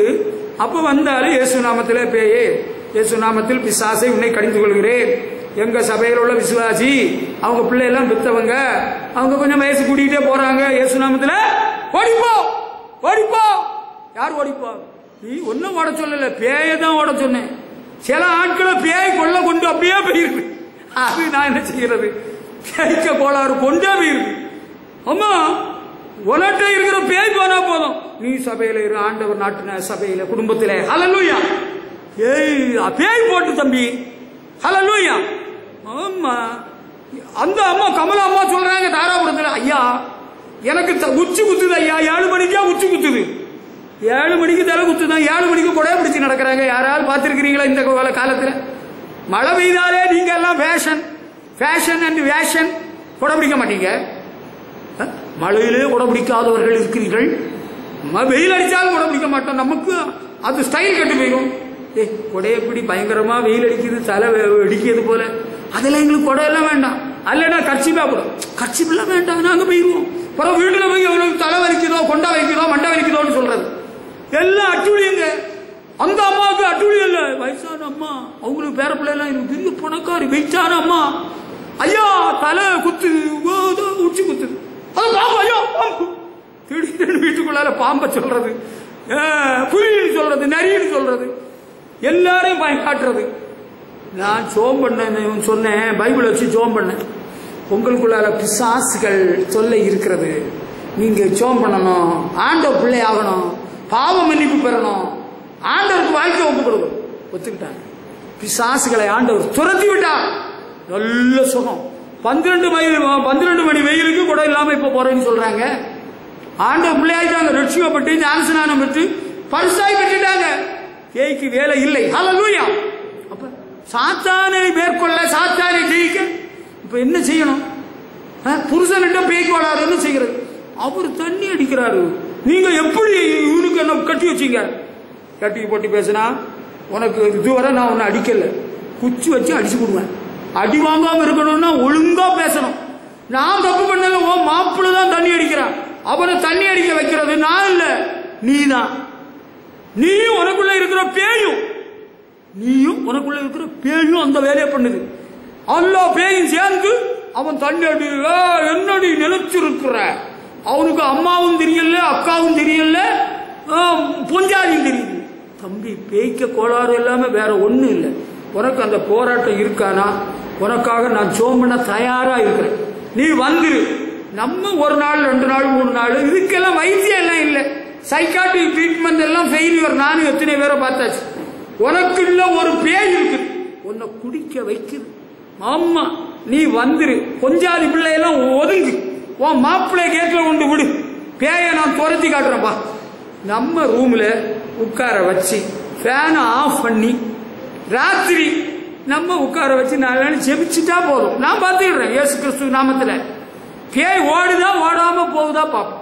நீ கொஞ்சம் ஒத்துழைப்பு தந்துட்ட தம்பி, பொம்பளை, நீ கொஞ்சம் ஒத்துழைப்பு கொடுத்துட்ட. எனக்கு மாப்பிள்ளை இல்லைன்னா எனக்கு தூக்கம் வராது. பைத்தியம் உனக்கு. ஒன்ன பேய் இருக்குன்னு சொல்றதுக்கே காரணம் இதுதான். எனக்கு புருஷன் இல்லைன்னா தூக்க முடியாது. உனக்கு பொஞ்சாயிட்ட பேய் பிடி இருக்குன்னா அங்க மேடத்திட்டு அனுப்பி வை. பொம்பளைகிட்ட இருக்கிற பேயத்துறத்துக்கு தான் ஆண்டவர் அங்க மேடத்தை வச்சிருக்கிறார். ஆம்பளை பயில்கிட்ட இருக்கிற பேயத்துறத்துக்கு தான் இந்த ஊழியக்காரனை வச்சிருக்கிறார். பேய்களை ஓட்டிடுவார். ஹல்லேலூயா. பேய் கோளாறு, பயந்த சுபாவம். பாஸ்டர், இந்த பயலுக்கு பயந்த சுபாவம். இங்க பாப்போம், ஒரு ஜெபம் பண்ணுவோம். பயந்த சுபாவம், பேய் கோளாறு ஓடிட்டு. ஹல்லேலூயா. அடுத்த ஒரு விஷயம், வாழ்க்கையில ரொம்ப சோர்வா இருக்குதே, ரொம்ப சோர்வா இருக்குது. ஏசப்பா, சோர்ந்து போகாதே மனமே, சோர்ந்து போகாதே. ஹல்லேலூயா. ரொம்ப சோர்வா இருக்கு. எல்லாருக்கும் சோர்வு இல்ல? மழை வரப்போகுதுன்னா ஆண்டவரே, ரொம்ப மனசுக்கு சோர்வா இருக்கு, உடம்புக்கு சோர்வா இருக்குது, என்னதோ பண்ணுது. காசு பணம் நிறைய இருந்தா உற்சாகமா இருக்கும். காசு இல்ல, பணமும் இல்ல, வசதி இல்ல, வாய்ப்பு இல்ல, உடம்புக்கும் நல்லா இல்ல, மனசுக்கு நல்லா, ரொம்ப சோர்வு. நீ இப்ப ஒன்னும் சோர்ந்து போகண்டா. ஆண்டவர் ஜீவிக்கிறா. ஹல்லேலூயா. இயேசு உயிரோடு இருக்கிற, என்னை ஆட்கொண்டவர், எனக்கு ஜீவனை தந்தவர், எனக்கு வாழ்வு தந்தவர் அவர் இருக்கிறார். ஹல்லேலூயா. சோர்ந்து போக மாட்டோம். ஹல்லேலூயா. அவர் எப்படி பாடுறாரு? பாடுங்க பாப்போம். என்ன பாட்டு அவர் எப்படி பாடுறாரு? Comma,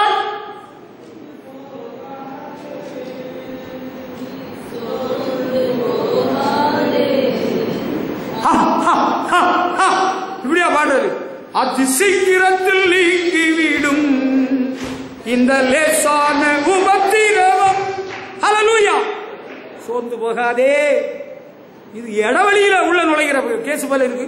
ticket வாங்கினீங்களா? நேரே போங்க. இங்க டிக்கெட் எல்லாம் இல்ல. நேரே வாங்க, நேரே போங்க உங்க வீட்டுக்கு. ஹல்லேலூயா. அதிசீக்கிரத்தில் நீங்கிவிடும் லேசான உபத்திரவம். எலியா தீர்க்கதரிசியை விட நம்ம பெரிய ஆளா? டிப்ரெஷன், அப்ரஷன், சப்ரஷன் வருது. 1 ராஜாக்களின் புஸ்தகம் 2 ராஜாக்கள் 1 ராஜாக்கள் 19:4 முதல் 7 படிக்கிறவள ஆகாப் ராஜாவின் மனைவி ஏசபேல், அவ பயங்கர சீர்த்தத்தில் இருக்கிறா, கோபத்தில் இருக்கிறா. எலியாவை கொண்டு போடுவேன் நிக்கிறா. அவளுக்கு செய்தி வந்தது. ரொம்ப தளர்ந்து போனார், மனம் தளர்ந்து சோர்ந்து போய் சூரச்செடிகளை போய் படுத்துக்கிட்டாரு. கர்த்தாவே போதும், கர்த்தாவே என் தாக்களை பார்க்கல, நல்ல போதும்னு சொல்லி சாகணும்னு விரும்புறாரு. சூரச்செடிகளை படுத்துக்கிட்டாரு. பற்றி அவர் படுத்துக்கிட்டாரு. பாவம், ஆண்டவர் கண்டுவிடாம இருந்துகிட்டாரா. உடனே தூதன் அனுப்பி அப்பவும் தண்ணீரும் கொடுத்து விட்டு குடிக்க வச்சு தின்ன வச்சு சாப்பிடு, எழுப்பு, போஜனம் பண்ணு. அவர் தின்னுட்டு திரும்ப படுத்துக்கிட்டார். திரும்பவும் கர்த்தருடைய தூதன் தட்டி எழுப்பி, இன்னும் சாப்பிடு, தண்ணியை குடின்னு சொல்லி நீ பண்ண வேண்டிய பிரயாணம் வெகு தூரம் என்று சொல்லி தேய்த்துகிறார், தைரியப்படுத்துகிறார். ஹல்லேலூயா. நம்ம பண்ண வேண்டிய பிரயாணம் வெகு தூரம், சோர்ந்து போகக்கூடாது. ஆமா, ஏசாய்க்கு கொண்டு சொல்கிறார், சோர்ந்து போகிறவனுக்கு அவர் பலன் கொடுக்கிறார், சத்துவம் இல்லாதவர்களுக்கு சத்துவத்தை பெருக பண்ணுகிறார். ஆண்டவரே, எனக்கு மனசுக்கு சோர்வா இருக்கு, நான் ஏன் ஊழியத்துக்கு வந்தேன்னு சோர்வா இருக்கு, ஏன் இந்த ஊருக்கு வந்தேன்னு சோர்வா இருக்கு, எனக்கு வீட்டுல நாயம் வைக்கிறதுக்கு யோக்கியதை இல்லாதவன் என்ன பேசுற, பள்ளிக்கூடத்துல ஒரு ஆயா வேலைக்கு தகுதி இல்லாதவன் அற்பமா பேசுற, என்னத்துக்கு வந்தேனோ ஒன்னும் தெரியுது இல்லையா ஆண்டவரே, எடுத்துக்கிடு ஆண்டவரே, கூப்பிட்டுக்கிடு ஆண்டவரே. சோர்ந்து போக வேண்டாம். இப்படி ஒரு மாப்பிள்ளை, இப்படி ஒரு குடும்பம், இப்படி ஒரு பிள்ளைகள், இப்படி ஒரு வாழ்க்கை, நான் அமைதியாக நான் உம்மிடத்துல வந்துடுறேன். நான் யாருக்கும் பாரமா இருக்க விரும்பல, என்ன கூப்பிடுற ஆண்டவரே, நான் உமக்கு பிள்ளை. மண்ணை கர்த்தரே நான் சேரட்டு. அப்படியா பாடிட்டே போயிடலாம் நினைக்கிறியா? நானும் ஒரு வருஷம் சாவு கிடந்த வேலை கீழ உண்ட மலையே உவலிடமியுமே. எனக்கு வாழணும்னு ஆசையே இல்லை. இட் வாஸ் 1980 மரணத்துக்கு எதுவான வியாதி படுக்கையில் இருந்து நான் செத்து போயிடுவேன்னு எனக்கு நல்லாவே தெரிஞ்சது. நான் பாட்டு சாகுற வேலையில பிரேத பெட்டியில வச்சுக்கிட்டு அங்க கலர தோட்டத்தில் அடக்கம் பண்ண போற வேலையில பெட்டியை சுமந்து போற வேலையில இந்த பாட்டு பாடுவாங்க. நான் சாகுறதுனால நம்ம பாடிடுவோம்னு நான் பாடுறேன். சோர்ந்து போக வேண்டாம். My God is alive. The Lord God who called us is faithful. நம்மை அழைத்தவர் உண்மை உள்ளவர், அவர் முற்றுமுடிய ரட்சிக்க வல்லவர். ஹல்லேலூயா. நம்ம சோர்ந்து போறதுக்கு தேவையில்லை, எல்லாம் அவர் பார்த்து விடுவார். உங்களை ஜெயில போட்டுருவாங்களாம், உங்களை அடிச்சிருவாங்களாம், உங்களை அங்க நேபாளத்துக்கு அனுப்பிடுவாங்களாம் பூமி அதிர்ச்சியில. எங்க அனுப்பினாலும் இயேசு கூட வருவார், எல்லாவிட அற்புதம் செய்வார். ஹல்லேலூயா. யோவான் அப்போஸ்தலன் வயசான காலத்திலே பத்மதீவுக்கு நாடு கடத்தி போட்டாங்க தம்பி. அவர் அங்க பரிசுத்தாவிக்குள்ளானார், பரலோக காட்சியை கண்டார். ஹல்லேலூயா. சோர்ந்து போகிறதுக்கு இனிமேல் இடம் கொடுக்க கூடாது. உனக்கு சோர்வு இருக்குமானால் ஒரு இடம் இருக்கு சொல்லி தரட்டா? வேளாங்கண்ணி இல்ல, சிலுவை அண்டை வந்ததினா சிறந்த சந்தோஷம் கண்டதினா இலை படையாது மேலோகோ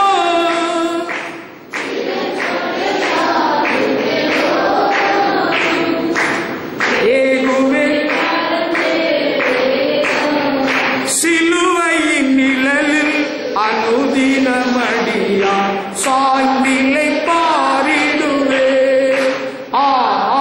சிலுவையின் நிழலில் அனுதினமடியா சாய்ந்திலை பாரிடுவே. ஹல்லேலூயா. வாழ்க்கையில் இதுவரையிலும் சோர்வே வரவே இல்லை. அப்படி யாரா இருக்கிறீங்களோ? உங்களை விட எனக்கு பல ஆண்டுகள் பல சூழல்களில் ரொம்ப சோர்வெல்லாம் வந்தது.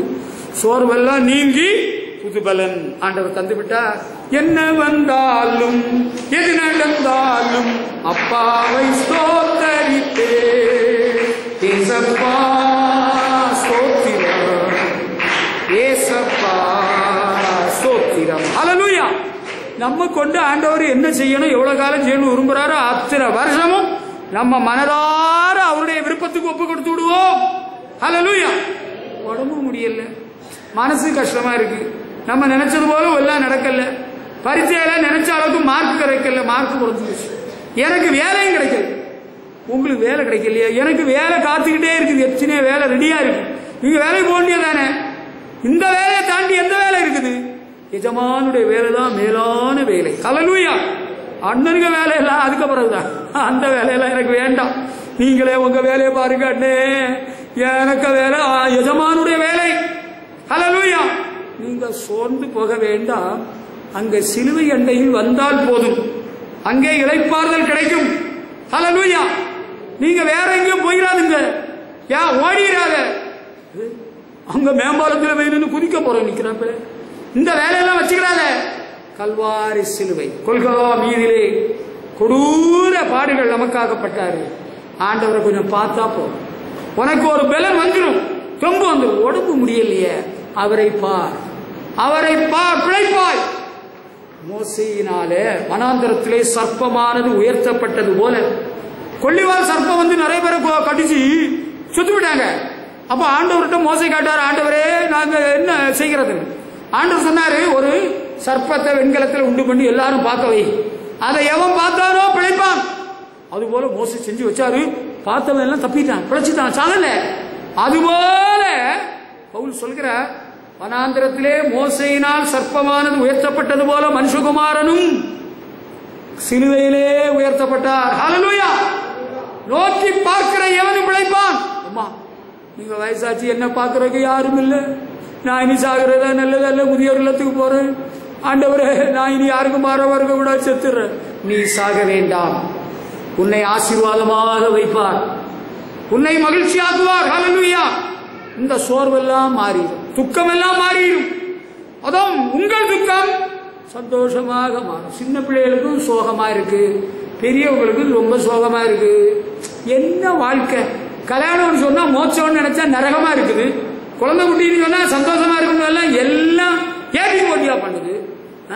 இப்படியா ஒரு புருஷன் இருப்பான்? கல்யாணம் பண்ண நாள் எவ்வளவு நல்லா சிரிச்சான், பேசினான், எப்படி என்னெல்லாமோ ஹனி மூணு என்னெல்லாமோ சொன்னான். இப்ப கண்ணா முன்னாடி பேசுறான் அல்பப்ப. இப்படி தெரிஞ்சிருந்தா நான் கல்யாணமே வேண்டான்னு இருந்திருப்பேன்ல. ஐயோ, ஒன்னும் கெட்டு போகல, நத்திங் இஸ் லேட். சரியா? My Lord is alive. என் இயேசு ஜீவிக்கிறார். He is a faithful God. அவர் உண்மையுள்ளவர். He is an unchanging God. மாறாத தேவன், கைவிடாத கர்த்தர். கரம் பிடித்து நடத்துவார், கண்மலையிலே நிறுத்துவார். ஹல்லேலூயா. கரம் பிடித்து நடத்துவார். ஹல்லேலூயா. கரம் பிடித்து நடத்துவார். சோர்ந்து போக வேண்டாம், எனக்கு இனி அவ்வளவுதான், எனக்கு வாழ்க்கை முடிஞ்சு போச்சு, இனி சாக வேண்டாம், நீ சாக வேண்டாம், உனக்கு கெடுதி ஒன்றும் செய்து கொள்ளாதே. கர்த்தராகிய இயேசு கிறிஸ்துவை விசுவாசி, அப்பொழுது நீயும் உன் வீட்டாரும் ரட்சிக்கப்படுவீர்கள். ஹல்லேலூயா. உனக்கு கெடுதி ஒன்றும் செய்ய வேண்டாம், ஒரு தீங்கும் வராது. ஆண்டவர் சொல்லி இருக்கிறார், எனக்கு நல்லா தெரியும் வசனம், உங்களை தொடுகிறவன் கண்மணியை தொடுகிறான். ஹல்லேலூயா. உன்னுடைய தலையில் உள்ள மயிரெல்லாம் என்னால் எண்ணப்பட்டிருக்கிறது. ஆண்டவர் சொன்னாரு, 2 காசுக்கு 5 அடைக்கலான் குறிகள் விற்கிறது அல்லவா, அவைகளில் ஒன்றாகிலும் பிதாவின் சித்தத்தின்படி அல்லாமல் கீழே விழவில்லை. ஹல்லேலூயா. என்னுடைய காலங்கள் அவருடைய கரத்தில் இருக்கிறது. ஹல்லேலூயா. My times are in his hands. நானாக சாகணும்னு விரும்பல, நான் இனி சோர்வுக்கு இடம் கொடுக்கல. எவனும் என்னும் செஞ்சுட்டு போறான், உங்களை அரெஸ்ட் பண்ணிடுவாங்களாம், தண்ணி தர மாட்டாங்களாம். போடா. ஹல்லேலூயா. ஜீவன் தண்ணீர் ஒரு மூத்திலே ஜீவன் பெற என்னை நடத்து. தேவனே நீ பெரியவர், தேவனே நீ நல்லவர், தேவனே நீ வல்லவர். ஹல்லேலூயா. கர்த்தருக்கு மகிமை செலுத்துவோம். Glory to God. Hallelujah. Praise the Lord. உண்மையிலே சோர்ந்து போனேன், கலந்து போனேன், மெலிஞ்சு போனேன், என்னதோ பண்ணுது, ஒரு ஆளுக்கு வாயிலிருந்து வரக்கூடாது. ஹல்லேலூயா. அப்படி ஒரு மன நிலைமை ஏற்படுமானால் கம் டு த லார்ட். ஆண்டவர்கிட்ட வந்துடணும், அவர் சமூகத்தில் வந்துடணும். உனக்கு உள்ளத்தை அவர்கிட்ட உடைச்சு விட்டுரு. He will do wonders and miracles in life. Hallelujah. ஆண்டவர் இயேசு ஜீவிக்கிறார். பாதாளத்தின் வாசல்கள் தேவனுடைய சபையை மேற்கொள்வதில்லை. ஆண்டவர் சபைக்கு அதிகாரம் கொடுத்திருக்கிறார். உனக்கு தெரியுமா? சபைக்கு மேலாக ஒரு சாத்தானும் வேலை செய்ய முடியாது. எல்லா அதிகாரமும் வல்லமையும் சாத்தானும் பேய்கோளாரும் எல்லாம் கீழ்ப்படுத்தி வரார். ஹல்லேலூயா. ஆண்டவர் ஒன்ன பார்த்துக்கிடுவார், பராமரிப்பார், கைவிட மாட்டார், ஒருபோதும் கைவிட மாட்டார். இயேசு ஒருபோதும் விலகிட மாட்டார். ஒருபோதும் அவரின் ஜனங்கள் வெட்கமடைய விட மாட்டார். ஒருபோதும் கைவிட மாட்டார். இயேசு ஒருபோதும் விலகிட மாட்டார். ஒருபோதும் அவரின் ஜனங்கள் வெட்கமடைய விட மாட்டார். கர்த்தரின் மகிமை. நீதிமான் கைவிடப்படுவதில்லை.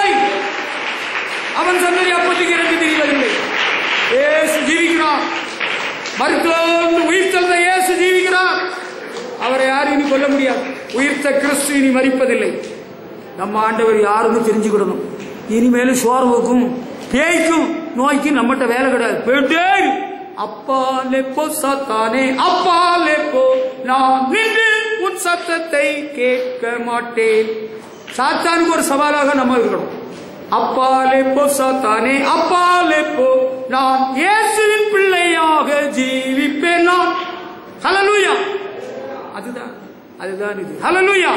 கடைசியாக தேவனுடைய பிள்ளைகளே, நம்ம வாழ்க்கையில சந்தோஷமா இருக்கிற சூழலில் எப்படி செயல்படணும் அப்படின்னு ஒரே ஒரு ஆலோசனை இருக்கு. எபேசியர் 5ஆம் அதிகாரம் 18 முதல் 20 வரை படிக்கிற வேளையில நீங்க சந்தோஷமா இருக்கிறவன் சங்கீதம் பாடக்கடவேன்னு வேதம் சொல்லுது. சந்தோஷமா இருக்கிறவங்க சங்கீதங்களினால ஞானப்பாட்டுகளினால கர்த்தரை பக்தியுடன் பாடணும், துதிக்கணும். ஆடல் பாடல் சத்தம் தொனிக்கட்டும். ஹல்லேலூயா. தண்ணி அடிக்க கூடாது, பாவத்துக்கு இடம் கொடுத்துடக்கூடாது. அதுலதான் கவனமா இருக்கணும். எங்களுக்கு சந்தோஷம் வந்துட்டுது, நாங்க கிறிஸ்துமஸுக்கு சந்தோஷத்துல பிராண்டியும் விஸ்கியும் குடிச்சு அங்க போதையில அதெல்லாம் கிடையாது. தேவனுடைய ராஜ்யம் புசிப்பு குடிப்பு வரல, நீதி சமாதானம் பரிசுத்தாவியினால் உண்டாகும் சந்தோஷம். எங்களுக்கு சந்தோஷம் வந்துட்டு ஆணை யாரு பெண்ணு யாருன்னு தெரியாது. எங்களுக்கு சந்தோஷம் வந்துட்டுன்னா நாங்க வாலிப பயிர பொண்ணுகளை கையை குலுக்கலாமான்னு பாக்குறோம். பெண்ணுகளை கையை குலுக்கிறது போல போக்கிரித்தனம் வேற எதுவும் இல்லடா. வெள்ளக்காரன் அவருக்கு நாகரீகம், அவருடைய கல்ச்சர், அவருடைய சமுதாயம் வேற, நம்ம வேற. கிறிஸ்துமஸ் தாத்தா எப்படி சோமா இருக்காரா? கிறிஸ்துமஸ் தாத்தா பொண்ணுகளை கையை குலுக்க நிக்கிறாரு. இதை யாரா ஒத்துக்கிடுவா? தம்பி சந்தோஷம் இருக்கட்டும். உங்க கிறிஸ்துமஸ் சந்தோஷத்துல கள்ளு சாராயம் குடிக்கிறது போல இருக்கக்கூடாது. நீ கரிமீன் தின்னு, நான் இல்ல தப்பு பாவம்னு சொல்லல. கள்ளு சாராயம் தண்ணி அடிக்கிறது பிராண்டி அடிக்கிறது அங்க டாக்டர் சொல்றாரு. கும்பகோணத்துல famous doctor pastor, whenever we have a meat we share a little 100 ml not quarter or 100 ml. கர்த்தருடைய பந்தியில பங்கு பெறுகிறவர்கள் நமக்கு பரிசுத்தாவியினால் ஒரு சந்தோஷம் கிடைக்கிறது. சாப்பாடுனால இல்லப்பா. இன்னைக்கு எங்க வீட்டுல பிரியாணி தெரியல, அதான் எங்களுக்கு சந்தோஷமா இருக்கு, ஜாலியா இருக்கு. இன்னைக்கு எங்க அப்பா இவ்வளவு பெரிய மீன் வாங்கிட்டு வந்தாங்க, பெரிய முழு மீன் அவர் கொண்டு கொடுத்தாரு. மீனாலும் கறியினாலும் அல்ல, நான் போட்டிருக்க புது ட்ரெஸ் தெரியல, புது ட்ரெஸ்ஸா ரொம்ப சந்தோஷம். பாப்பா உன்னை பார்த்தாலே தெரியுது, சிரிக்கிற சிரிப்பிலே தெரியுது, அதுக்கு ஒரு சந்தோஷமா. இன்னைக்கு வீட்டுல போய் தண்ணியில முக்கலாம், பழைய ட்ரெஸ் ஆச்சுப்பா, இது ஒரு பெரிய சந்தோஷமா. இயேசு என்னை இரட்சித்தார், இயேசு என்னை முற்றிலும் மீட்டார், சிலுவையில் மாண்டார், விடுதலை ஈந்தார். இயேசு என்னை முற்றிலும் மீட்டார், அல்லேலூயா. நான் ஆடி பாடி மகிழ்வேன், என் ரட்சகரை போற்றுவேன், பாவம் பழகி வாழ்க்கை செல்லுவேன், ஆடி பாடி மகிழ்வேன். ஹல்லேலூயா. எனக்கு சந்தோஷம் வந்துட்டு, அதனால என் தம்பியை போய் அடிச்சேன். எனக்கு சந்தோஷம் வந்தாலே எங்க அம்மாவே போய் அடிச்சேன். உன பைத்தியமா? சந்தோஷம் வந்துட்டா ஸ்தோத்தரிப்பேன் ஸ்தோத்தரிப்பேன் இயேசுதேவனை. ஹல்லேலூயா. ஆண்டவரை துதித்து பாடுங்கள், பரிசுத்தாவில் நிரம்பி கர்த்தரில் களிகூறுங்கள். ஹல்லேலூயா. களிகூர்ந்து எழும்பி துதியுங்கள், நமது தேவன் நித்திய தேவன். ஹல்லேலூயா. அதுதான் எங்களுடைய வாழ்க்கையின் அனுபவம். எனக்கு யாராவது புதிய ட்ரெஸ் தந்துட்டா, எனக்கு பிரியாணி செய்து கொண்டு வந்தா, பிரியாணி செய்து கொண்டு வந்தா உங்களுக்காக ஆசீர்வதித்து ஜோம் பண்றது, நான் சாப்பிடுறது இல்லை. I don't need. சந்தோஷம் தான் உங்களுக்கு, ஆசீர்வாதம் தான். நமக்கு பிரியாணி சந்தோஷம் தரவில்லை, புது ட்ரெஸ் சந்தோஷம் தரவில்லை, கிரிக்கெட் விளையாடுறதும் சந்தோஷம் தரவில்லை, பெரிய முழுமீன் தின்னதும் சந்தோஷம் தரவில்லை. எனக்கு ஆண்டவர் ஒரு சந்தோஷம் தருகிறார், பரிசுத்தாவியினால் உண்டாகும் சந்தோஷம். நமது பெயர் ஜீவ புஸ்தகத்தில் எனது பெயர் எழுதிவிட்டார். எங்க உங்க சீசர்கள் வந்து சொன்னாங்க, ஆண்டவரே உங்க பேரை சொன்னது பேய் ஓடுது, நோய் குணமாகுது. ஆண்டவர் சொன்னாரு, நீங்க அதுக்காக ரொம்ப சந்தோஷப்படண்டா, உங்களுடைய பெயர்கள் ஜீவ புஸ்தகத்தில் எழுதப்பட்டிருக்கிறபடியால் சந்தோஷப்படுங்கள். தம்பி, எனக்கு இந்த பூமியில சந்தோஷப்படுங்க ஒண்ணும் இல்லை. I have nothing to enjoy. ஆனால் ஐ ஹேவ் ஒன் திங். என்ன தெரியுமா? எனது பெயர் எழுதிவிட்டார் ஜீவ புஸ்தகத்தில். ஆண்டவர். ஹல்லேலூயா. உங்க பேர் எழுதிருக்கா, அதுக்காக சந்தோஷப்படு பாப்பா. சிரிக்கிற சிரிப்பு சும்மா வெட்டித்தனமா சிரிக்க யாராவது தப்பா ஒண்ணு நினைக்க கூடாது. சந்தோஷமாயிருங்கள். ஹல்லேலூயா.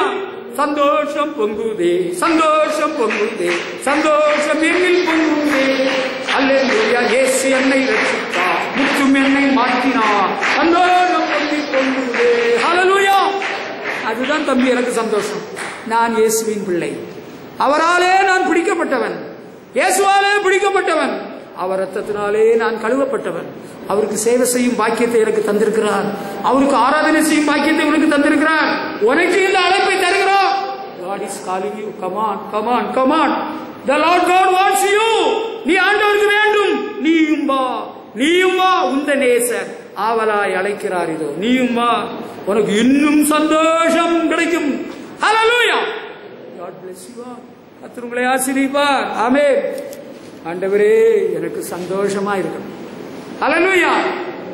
உனக்கு பிசாசுக போராட்டம் மாறணும்னா ஆண்டவர்கிட்ட சொல்லிடு, எனக்கு இருக்கிற பிசாசு போராட்டத்தை மாற்றி, என் குடும்பத்தில் இருக்கிற பிசாசு தொந்தரவை மாற்றி. எல்லாம் ஏட்டி போட்டியா நடக்கு, ஒன்னும் சொன்னா கேட்கறது இல்லை, எல்லாம் தூக்கி எறியுது. மனைவியும் சொன்னா கேட்கறா இல்ல, பிள்ளைகளும் கேட்கறது இல்லை. நம்ம தான் சாகணும் போல இருக்கு. ஏசு உனக்காக மரித்தார், இனி நீ சாக வேண்டாம்.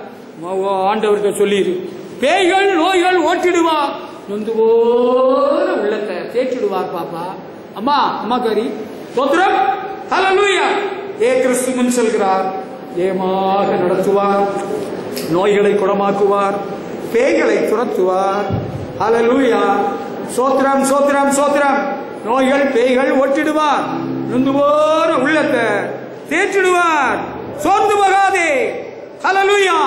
உனக்கு சந்தோஷம் வரப்போகிறது. உங்கள் துக்கம் சந்தோஷமாய் மாறும், உங்கள் கவலைகள் எல்லாம் கண்ணீர்களாக மாறிவிடும். ஹல்லேலூயா, ஹல்லேலூயா. ஆண்டவரை துதிக்கலாமா? எல்லாரும் எழுப்பி ஒரு நிமிஷம் ஆண்டவரை துதிப்பா. டேய் தம்பிகளா, உற்சாகம் வந்துட்டேன், விநாயகாசுக்கு வந்துட்டு தம்பி கர்த்தரை துதிப்போம். சீக்கிரத்தில் நீ